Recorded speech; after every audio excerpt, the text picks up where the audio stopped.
The day after our wedding, my husband was ordered to go on a military expedition. A month later, the news of his death in battle came back.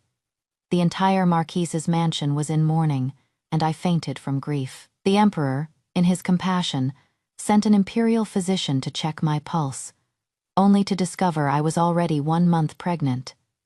Everyone in the court sighed that heaven always leaves a way out. A few years later, my deceased husband suddenly returned with a woman and a child who was several years old. I happily grabbed the woman's hand. "You must be the paper concubine I burned for my husband." After my husband died, my child inherited his title.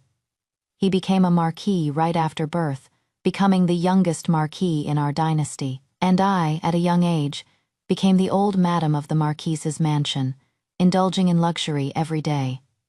To alleviate the pain of longing, I would order 2 portions of food every time I went out, with the other portion set aside for my husband. When asked by people, I would say with tears, "In case my husband's ghost wants to have a meal, it is also my duty as a widow to fulfill his wish.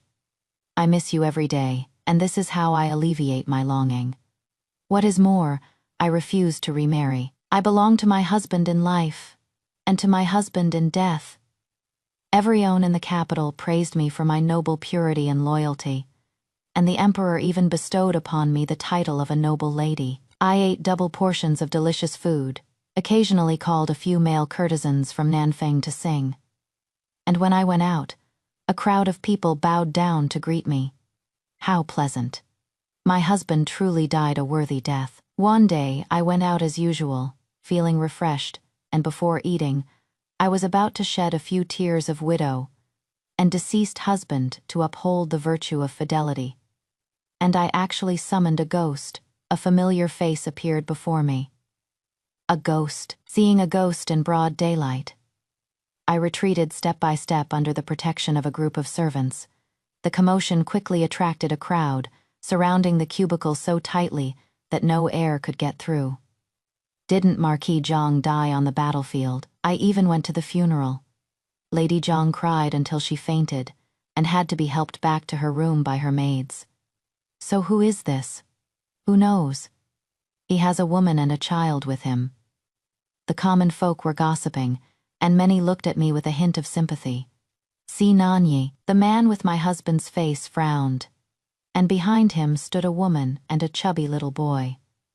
"I am back, why aren't you?" To me, and he glanced at the woman behind him, ready to continue. I cut him off and rushed forward, both surprised and delighted. "I've been offering food and drink as a sacrifice every day.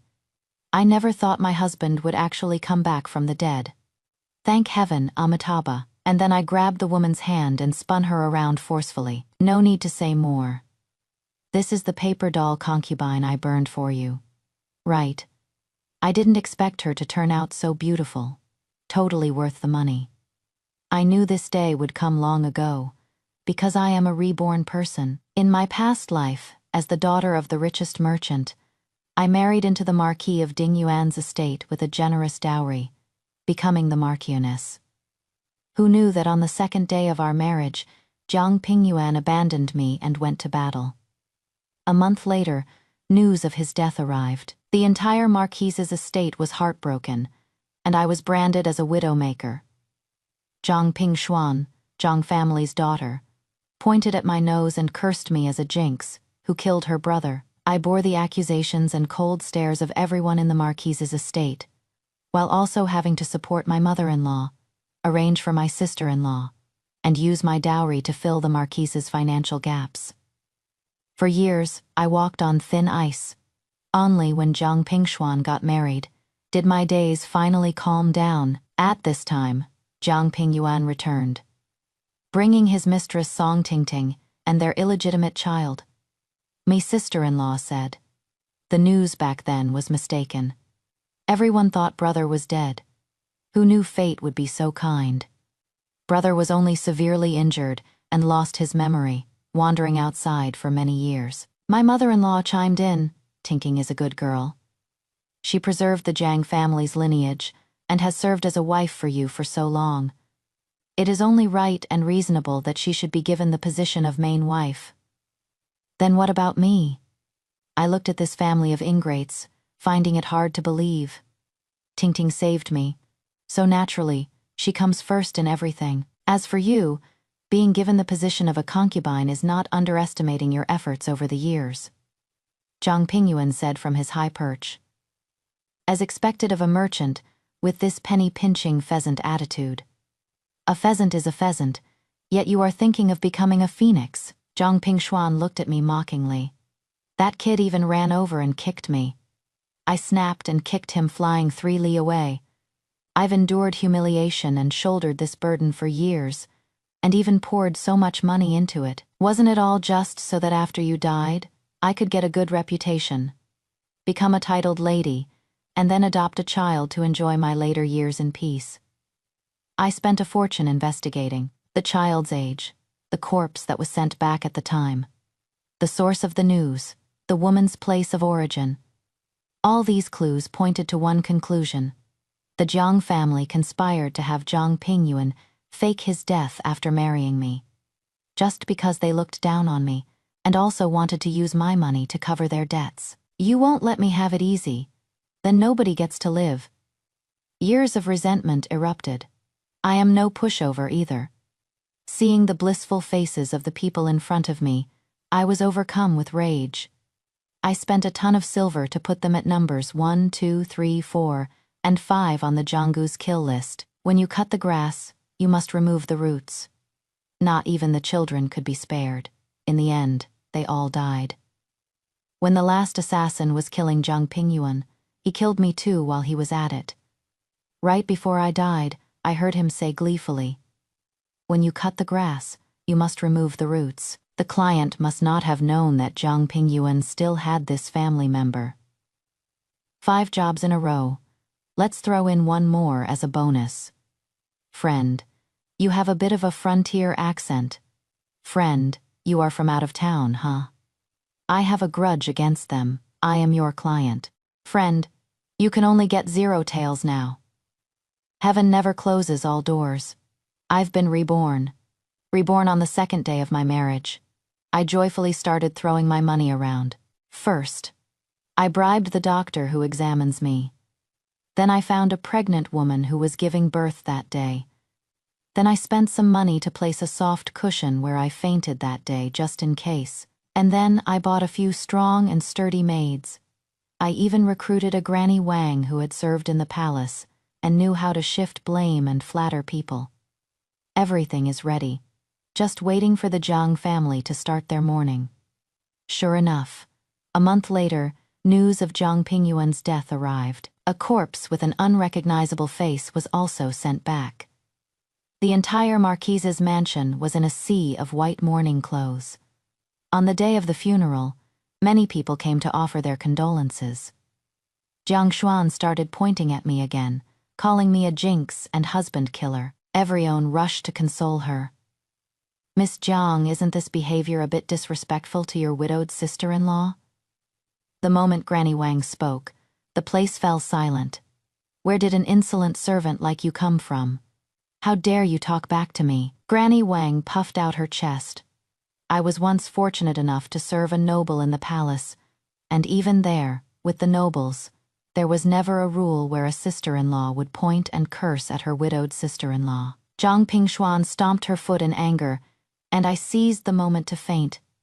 The strong and sturdy maids caught me. The pre-arranged doctor wiped his sweat and quickly came forward. My lady is already 1 month pregnant, but you must be careful. The pregnancy is not yet stable, and she must absolutely not experience any major emotional fluctuations. The crowd attending the funeral all gasped in amazement. There is always a way out of trouble.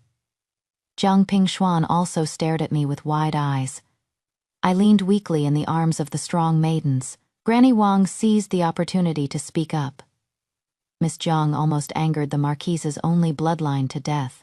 With everyone here today, and Miss Jiang being so overbearing, won't the old madam punish her? The marquise's wife, who had been quiet all along, finally raised her head and looked at me. In the previous life without Granny Wang, some guests also whispered, In order to plan Zhang Xuan's marriage, I cruelly punished her by sending her to a Buddhist temple for a few months. Meeting the old madam's gaze, I smiled and said, "Xuaner is young and usually spoiled," which has made everyone laugh. "Please excuse us," I said weakly. "How about making her copy a few Buddhist scriptures? The number of Buddhist scriptures can be many or few, and this punishment is usually used for minor mistakes. This is not intended as a severe punishment." Zhang Pingshuan gave me a smug look, thinking I had softened and didn't dare to punish her. Little did she know, by this time tomorrow, the rumor that Miss Jiang has no manners talked back to her widowed sister-in-law, causing her to almost miscarry, and the family neglected her would spread throughout the city. No matter how much dowry she had, she wouldn't be able to secure a good marriage. The old madam clearly knew this and hardened her heart. "Take Xuaner to the temple on the estate and lock her up for a few months." "Mother." Zhang Pingshuan was being dragged by the servants and unhappily slapped one of them across the face. When I was staying in the palace, I heard His Majesty repeatedly emphasize not to mistreat the servants. It looks like Miss Zhang is quite handy with slapping servants. Granny Wang took her monthly 50 taels and went all out with her verbal attacks. "Wicked daughter," the old madam glared at Granny Wang and me, then turned around beaming to say to the crowd, "My apologies for this embarrassing display. I will be sure to discipline my daughter strictly from now on." Once she had arranged all the matters at hand, the old madam started to question the origin of the child in my belly. "Of course he is the Marquise's child," I said, bursting into tears. "Our relatives and friends are all here today. If you count the days, this child was conceived on the night right before the Marquis left. I have never been involved with any other man. If you don't believe me, Mother, I can only kill myself by smashing my head against this wall." Saying that, I went to smash my head against it. The scene devolved into chaos again, with people trying to persuade me and others trying to stop me. The eunuch sent by the imperial family to offer condolences accidentally knocked off old Madame Sue's pearl hairpin, and Madame Wu accidentally tore the cloud-patterned brocade of the Chen family's daughter. Let me say something fair. The old madam of the Marquis Manor can't just start smearing someone's reputation with empty words. Madame Wu steadied herself and spoke out for justice. "Yeah, which new daughter-in-law is tormented like this? On the second day of marriage, her husband says he is going on a military expedition, gets cursed at by her sister-in-law pointing at her nose, and her mother-in-law even doubts the origin of her child." Madame Chen looked at me, unable to bear it. When did I ever slander her innocence? My mother-in-law was so anxious that she couldn't even maintain her dignified demeanor, flicking her handkerchief as she looked at me. "Nan Yi's death is not worth pitying, but the one in my belly is the Marquis's only heir." I weakly shook my head. A verbal edict from Her Majesty the Empress. This whole commotion today had long been reported to the palace by the eunuch who came. Ji Nan Yi, gentle, soft, and virtuous, especially bestowed a stalk of 1,000-year-old ginseng. It is deeply hoped that she takes good care of her health, thus decreed. The people present were all as sharp as a tack. "Her Majesty is telling you to take care of your health and protect the child." "That is right. Go and rest quickly." The old madam knelt to one side, not daring to move rashly. I accepted the stalk of 1,000-year-old ginseng and deliberately dangled it in front of her. A glint of greed flashed in her eyes. Anyway, I wasn't going to eat this stalk of ginseng myself. The next day, during the morning greetings, my mother-in-law, as expected, brought up the stalk of 1,000-year-old ginseng in my possession. "Your little sister-in-law is throwing a tantrum. Her pride was hurt in front of everyone yesterday, so you should comfort her a bit. The manor has also prepared a doctor for you. It is just a stalk of ginseng. Why not give it to Xuaner to nourish her body? The food at the villa is coarse, and her body is weak. It was a personal gift from the Empress. How can it be given to someone else?" I rejected her without showing any emotion. But I knew this mother-in-law of mine would definitely find a way to take the ginseng. Sure enough, Granny Wang came to report before bedtime. The 1,000-year-old ginseng had been swapped out and was now being kept in my mother-in-law's private storeroom. The Marquis Dingyuan's family has held military power for generations. The imperial family had finally gotten the news they'd long awaited of Lu Pingyuan's death in battle. So how could they genuinely look forward to this child? The ginseng, of course, wasn't anything good either. 10 months later, during my childbirth, I brought back a child from outside the manor. It was Granny Wang who personally found the pregnant woman and personally brought him back. From then on, this child would be the young master I had carried for 10 months and given birth to. That day, the emperor immediately enfoffed this child as the new Marquis of Dingyuan. For how this child was chosen, the imperial family's attitude towards him changed. It has nothing to do with me. Life afterward was very peaceful. It is just that Zhang Pingshuan no longer had the good marriage she had in her previous life. Later, she was taken back home and was no longer arrogant, just looking at me with a half smile. I knew she was waiting for Zhang Pingyuan to come back. I was waiting too, waiting for him to come back and die. This day arrived quickly, and now I was holding Song Tingting's hand. The concubine I burned for my husband back then was exactly like this. Nonsense. I think you've lost your mind. Zhang Pingyuan abruptly pulled my hand away. I fell to the ground with the momentum. My sincere heart is clear for all to see. How can you say I've lost my mind? Whispers began to spread through the crowd. I think it is the Marquis who has lost his mind. Yeah, coming back with a woman, and who knows where this child came from. The way I see it, maybe this Marquis is a ghost in disguise, and that woman is the ghost of the paper effigy Our Lady burned for him. Stop this nonsense. Zhang Pingyuan looked at me, then at the child I was holding, and said coldly, "Where did this child come from?" He was starting to question Shenner's origin. Shenner was the child I brought back. I actually just casually named him Shenner, because the Empress had gifted me some ginseng. Song Tingting, standing behind Zhang Pingyuan, mouthed 2 words with a hint of mockery. Bastard. Seize this shameless mother and son for me. No one moved. Guards, drag this impostor pretending to be the Marquis away. Right now, my Shenner is the Marquis. If he doesn't acknowledge being Shenner's father, he is not acknowledging that he is the former Marquis Dingyuan. At this thought, I couldn't help but straighten my back and clear my throat. In unison with Zhang Pingyuan, I said, "Guards, arrange for a blood paternity test." Zhang Pingyuan sized me up, with some confusion. "This child, could he really be mine?" he muttered. "Since we're doing a kinship test, then naturally this child must also be tested."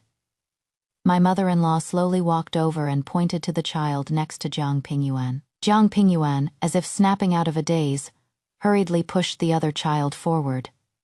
"This is mine, and Tingting's child from my time away. We'll do the kinship test for him at the same time and enter him into the family registry." Wang Po spoke quietly. "It is not important whether this child is yours or not. What is important is whether you are the father of our current Marquis Dingyuan." I glanced at Wang Po thoughtfully. Soon, a bowl of clear water was brought up. "Shenner, come." I called my child over, and Shenner obediently walked forward, without crying or making a fuss. Zhang Pingyuan also pulled over the boy he had brought. The first to be performed was the blood drop kinship test between Shenner and Zhang Pingyuan. A silver needle pricked a fingertip. 2 drops of blood fell into the bowl, and under the crowd's bated breath gaze, they bobbed about but remained distinctly separate, never merging. "See, I told you he was a bastard." Zhang Pingyuan immediately let out a triumphant shout, his face showing unconcealed ecstasy and contempt. "Ji Nanyi, what else can you say? How dare you pass off a bastard as the bloodline of my Zhang family and usurp the title of Marquis?" My mother-in-law also let out a long sigh of relief and asked snidely, "Mistress Shi, what is your explanation?" Song Tingting even covered her mouth with a handkerchief, letting out a mocking laugh. The surrounding crowd also burst into an uproar, and murmurs immediately arose. I remained silent. my gaze sweeping over their three smug faces, finally landing on that bowl of clear water.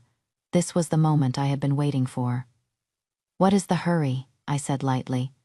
My voice not loud, yet it clearly cut through the clamor of the scene. Mother-in-law just said she wanted to perform a kinship test for this child. I pointed to the child next to me. "If you want to acknowledge kinship, you have to drip blood." Jiang Pingyuan, smug and self-satisfied, said without hesitation, "Test it then, Ting-Ting. Bring the child over." Song Ting-Ting had a guilty look on her face.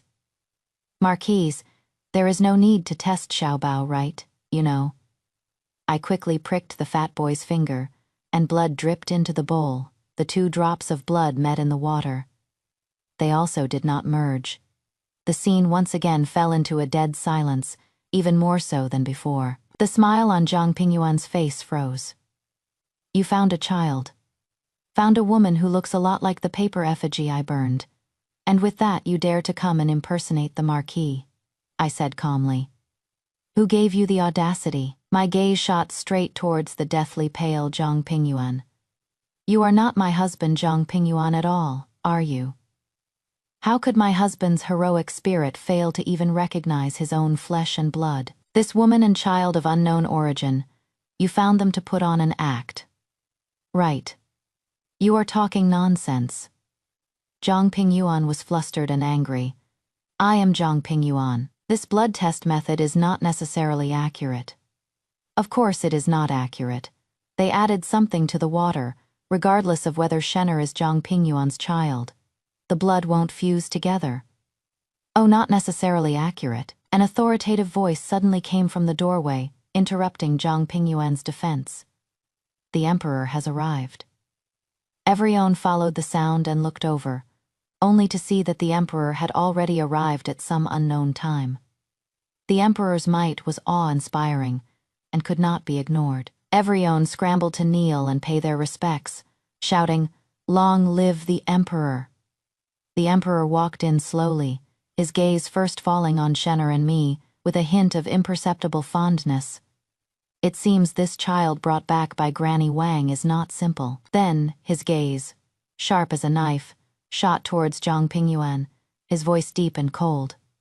"Are you truly Jiang Pingyuan? 4 years ago, there was an urgent report from the border. Marquis Dingyuan, Jiang Pingyuan, infiltrated deep into enemy territory and fought bravely to his death. Although his remains were unrecognizable, his sword, armor, and token were all present. I personally verified them, posthumously honored him with great rewards, and the whole world knows. Now you say you are not dead." Jiang Pingyuan broke out in a cold sweat and prostrated himself on the ground. "Your Majesty, please allow me to explain. That year I was only severely wounded and fell off a cliff. Luckily I didn't die." "Amnesia?" The Emperor repeated the word, his tone unreadable. "That is a good excuse. However, a general faking his death to escape is desertion, deceiving the Emperor and the nation, and falsely claiming a Marquis title is a crime punishable by the extermination of 9 generations." With every word the Emperor spoke, Jiang Pingyuan, his mother-in-law, and Song Ting-Ting behind him trembled. "I am definitely not falsely claiming. I am truly Jiang Pingyuan." Jiang Pingyuan was still struggling. "Is that so?" The Emperor's voice grew colder. "Even if you are the real Jiang Pingyuan, not returning after not dying, and hiding your whereabouts for years, is tantamount to desertion. According to the law, what is the penalty? If he admitted to being Jiang Pingyuan, it would be confirming the crime of desertion, a dead end. If he doesn't admit it, then he is impersonating a Marquis, which is a capital offense, caught in a dilemma, with no way out." Jiang Pingyuan's face was ashen, his lips trembling, and he suddenly looked at Song Ting-Ting. "Ting-Ting, let's go back first." Song Ting-Ting came to her senses and quickly knelt on the ground. This commoner didn't know. It was this man who claimed to be Marquis Dingyuan and tricked this commoner into coming. "Ting-Ting?" Jiang Pingyuan tried to grab her hand. "How could you say that? I will definitely make a comeback. Believe me, Your Majesty." "Your Majesty, This subject lost his memory while living among the common folk. I only recently recalled my past and rushed back. I am not a deserter, Your Majesty. Zhang Pingyuan remained kneeling, not getting up. Watching them in this state, I sneered inwardly. The Emperor's gaze fell back on me. The madam is chaste and has done a meritorious job raising her child. Jen will judge this matter fairly. This man's identity is questionable. Take him to the imperial prison to be dealt with after the truth is investigated. His accomplice shall be taken into custody as well. The guards came forward and dragged the completely limp Zhang Pingyuan and Song Tingting away. Holding Shenner's hand, I respectfully bowed to the Emperor to give thanks. As I stood up, I glimpsed old woman Wang in the crowd giving me a slight nod. This child. His maternal family surname is Su. After the farce ended, I looked at old woman Wang, who was kneeling in front of me. Madam, this is the son of the late Empress Su. You are indeed wise, madam. Old Madame Su's dealings with the palace eunuch during my fake pregnancy, the Emperor's bestowment of a title. I'll spend a little more money to ask around for some news. If I still can't guess, I'd be a fool, right? You can rest assured, no one can touch your position. I knew that both Zhang Pingyuan faking his death and the adoption couldn't be hidden from the Emperor, who was eyeing Marquis Dinyuan's military power. But I didn't expect he would directly throw his child to me to raise. No wonder he is the Emperor. 1 month later, news came that Zhang Pingyuan and Song Tingting had escaped from the heavenly prison. Rumor has it that it was done by Marquis Dinyuan's men. Some people still consider Zhang Pingyuan their marquis. At the same time, who knows what tricks Song Tingting used, Zhang Pingyuan started to trust her again. The Zhang residence was incredibly lively. Before I got back, Shenner was teasing the kitten I had just bought him. I want to play. The fat boy forcefully snatched it, held the kitten up high, and slammed it on the ground. The kitten let out a miserable shriek. This cat's life is just cheap. Song Tingting covered her mouth and laughed from the side. Just like this little bastard. Shenner, holding the dead kitten, was about to fight the fat boy with the short knife I gave him. But the strength gap was too large. The fat boy pushed Shenner to the ground again. When I returned, I saw Shenner sitting on the ground crying, holding the kitten. The other attendants said they didn't step forward to stop it because of the Grand Madam's orders. The head maid, Ding Xiang, muttered, "It is just a cat. How can it be more important than the second young master's happiness? Who told you he is the second young master?" I looked coldly at the few people in front of me. Ding Xiang stared at me aggrievedly. The Grand Madam said so. Can't you tell who the Marquis is? The Marquis? The Marquis has returned? Ding Xiang smiled mockingly, then turned and tossed out a sentence. Anyway, the Grand Madam said the Marquis has taken a fancy to me. Wang Po had gone out with me and was now furious. She was the late Empress Su's personal handmaiden, and on her deathbed, the Empress entrusted only this child to her. So holding nothing back, she slapped her across the face. If you can't tell who is the boss, then drag her away to have her eyes washed.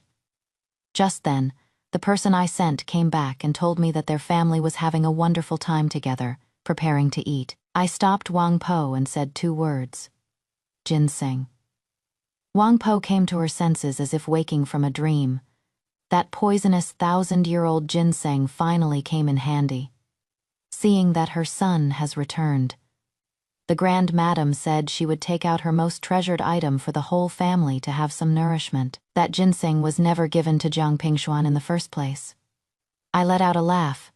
A gift from Her Majesty, the Empress is naturally extraordinary. I just hope they can handle it. The side courtyard soon became bustling with activity. Jiang Pingshuan's voice was full of smugness. Mother, you see, it is a rare treasure from the Emperor after all. This ginseng soup has a clear, bright color and an overwhelming fragrance. It is not something any nobody is worthy of enjoying. Some people, just don't have that good fortune. That is right, Yuan Lang. This ginseng soup is so mellow and sweet. It must be the finest nourishing tonic. She paused, a note of smugness in her voice. And now, thanks to the Marquis, I get to try it for the first time. That fat kid was even more overbearing, yelling, "Delicious, these are all mine. No one is allowed to snatch them." The mother-in-law slowly sipped, putting on airs. After all, it is something from the palace. Naturally, it is not the vulgar stuff that merchant families can produce. You drink more and nourish your bodies well. There will be plenty more good things like this in the future. I listened to the report and burst out laughing. The next day, as soon as it was dawn, the Marquise's mansion was surrounded tightly. Setting aside the fact that 2 escaped convicts were hiding in the Marquise's manor, and both were poisoned. The fact that the Marquise's old madam and Jiang Xuan were poisoned together had already caused widespread gossip. The news quickly leaked, and crowds of onlookers kept coming. At the same time, people from the Dali Temple and the Imperial Medical Office arrived together, and the scene was terrifyingly grand. The Grand Physician examined the leftover soup and the remaining ginseng, his face so grim it could drip water. "This is the rare poison from the western regions, lingering powder. It is incredibly potent. Fortunately, the dose was light, or else it would have been instantly fatal.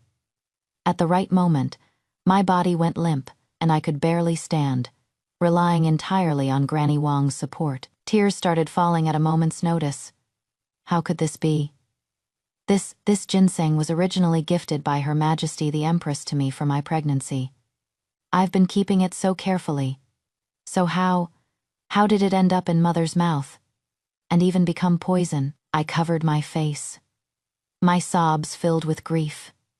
Could it be that someone hates our Marquise's mansion so much that they want us all dead, and are even trying to exterminate this little bit of flesh and blood I carry? Beside me, Granny Wang beat her chest and stamped her feet, old tears streaming down her face. What a sin. They're trying to wipe out our whole Marquise's mansion in one go. That shrewd Lord Vice Minister from the Ministry of Justice, his gaze as sharp as an eagle's, immediately grasped the key point.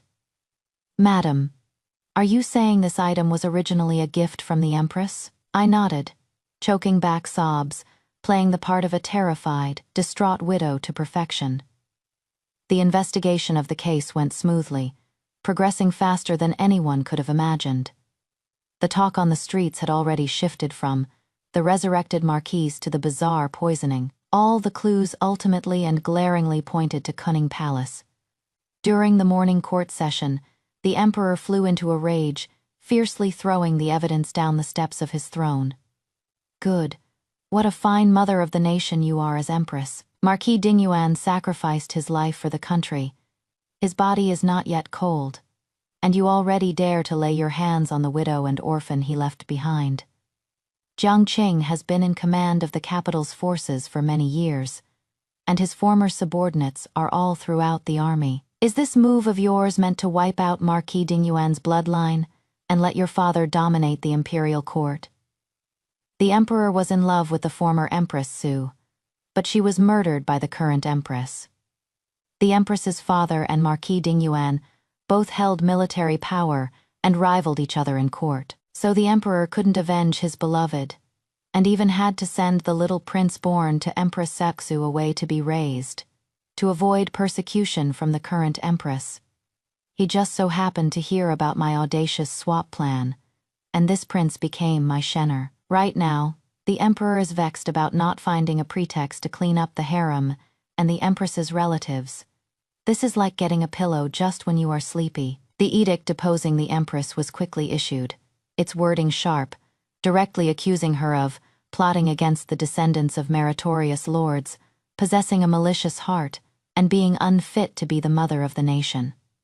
When the news came, I was by the window, teaching Shenner how to practice her calligraphy. Granny Wang said in a low voice, "News came from the palace, saying that the the deposed empress, fainted on the spot when she heard the edict." Holding Shenner's small hand, I steadily drew a horizontal stroke, my tone flat and emotionless. If she knew it would come to this, why did she bother in the first place? After the problem with the Empress Dowager was resolved, it was time for the 2 fugitives, Except for the deaths of Zhang Pingshuan, the old madam, and the fat boy. The poison in the two fugitives, though not immediately fatal, clung to them like a festering wound, lingering incessantly. Zhang Pingyuan lay on the dilapidated prison bed, his face sallow and his breathing shallow, but he still forced himself to glare at me. I took a cloth soaked in warm water and personally stepped forward, gently covering his mouth and nose with the cloth. Let him slowly suffocate, and just when he is about to die, take the handkerchief away again. This went on, until the time he was sentenced to beheading. Song Tingting curled up into a ball from the pain, still frantically cursing me. I immediately grabbed her hand. Little sister really doesn't know how to talk, but that is all right. I'll help you. After signaling with my eyes for a moment, the hand rose and the knife fell. Song Tingting watched in horror as her own tongue fell to the ground. In less than a month, white lanterns were hung one after another in the side courtyard. Once all the dust settled, I immediately submitted a memorial, requesting to leave the capital for an honorable retirement on the grounds of raising a young son, who needs my focused instruction. The emperor was extremely grateful, and with a grand wave of his hand, he bestowed upon me a garden estate in Jiangyan, 1,000 qing of fertile land, and countless gold and silver, and added an imperial edict: the Marquis of Dingyuan is young. The Marquis Manor in the capital shall be temporarily sealed. All his former subordinates shall be placed under the temporary jurisdiction of the Ministry of War, to be returned after his lordship comes of age.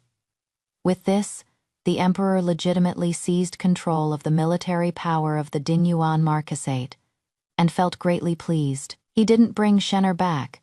Perhaps he wanted him to live a simple life. Perhaps he wanted to make thorough arrangements, fearing that the old subordinates of the Marquis of Dingyuan might harbor resentment and attempt rebellion. And his son Shenner, bound by flesh and blood, even if pushed onto the throne, the imperial bloodline would not change in any way. Who can guess the emperor's thoughts, at least? Our lives can be peaceful for a while. In the bright spring of March, our party took a boat south. Shenner leaned on the ship's railing, gazing at the green mountains on both banks like dark eyebrows, and suddenly turned to ask me, "Mother, from now on, will it just be us?" I pulled him into my arms, smoothed his hair that the wind had disheveled, and smiled. "Yes, it is just us. Does Shenner like it?" He nodded vigorously, his little face showing unprecedented relief. "I like it." Granny Wang handed over a freshly brewed Baluo-chun tea, and looking at Shenner, her wrinkled face broke into a smile. "When the Marquis reaches Jiangyan, he will surely grow stronger." I took the teacup, the steaming heat blurring my vision. Heaven has not forsaken us. Henceforth, the sky is high and the sea is vast.